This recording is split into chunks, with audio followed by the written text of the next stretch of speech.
I was officiating at a funeral on Friday of this week, just a couple days ago. I'm officiating at a funeral. While I was standing, and this was at the, it wasn't here at the church, it was at in a funeral home, in a funeral parlor. While I was standing in front of the congregation, folks who had gathered on behalf of the deceased, quite a few folks, pretty good sized group, I was making a point about death. I was preaching like the funeral sermon, and I'm making a point about death and how, the Bible describes death as an appointment. It is appointed unto man once to die. Like this is an appointment you're going to keep. You say, I don't usually make the appointments. You're going to make this one. We don't know what it is, but it's and it was very quiet, of course. People were listening, and I had their attention. And just then, I felt like a vibration on my leg, and I could hear a sound.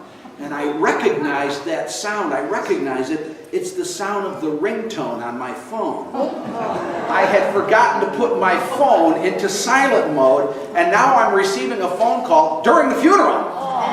Now, a couple thoughts ran through my mind. It'll take more than a few seconds to describe the thoughts, but you know how this works. The thoughts actually just happen in a flash. All of these thoughts just in a flash. Well, I thought this. One of the things I thought is, I have a pretty good idea who's calling me, and if it is who I think it is, the person won't just try once and then that's it. Well, I couldn't get a hold of them, that's it. No, this person will continue to call and call and call until I pick up. Therefore, there's no point in me trying to just ignore the call and keep going. That's not going to work because if I don't take the call, there's just going to be another one and another. The other thought that occurred to me is, I have to interrupt myself in the middle of speaking at this funeral and deal with the phone call. I'm thinking, no, I don't want to do that. This is embarrassing. It's rude to all these people. I'm always griping about people who won't turn off their phones during services.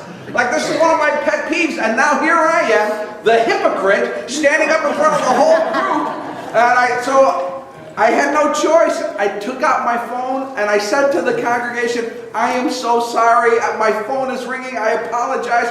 And I looked at the phone and it wasn't who I thought it was after all. So I swiped, but instead of swiping down to reject the call, I actually swiped up and I answered the call. So now I'm standing in front of them and I hear somebody else on the other end of the phone saying, hello, Dan, are you there? And I'm still telling the congregation, oh, I'm so sorry for this, hello, I'm so, what have I done here? I forgot to put my phone on mute. Finally, I hung up on my friend who was calling with no explanation, so he's like, what's going on there? And I tried to think about, where was I in this message? Because now I'm flustered and I'm trying to get back in the moment after this very embarrassing mistake and error. By the way, I want you to know, I asked the family if it would be all right for me to share this with you. I wouldn't share this, and they said, yeah, no, you can share it.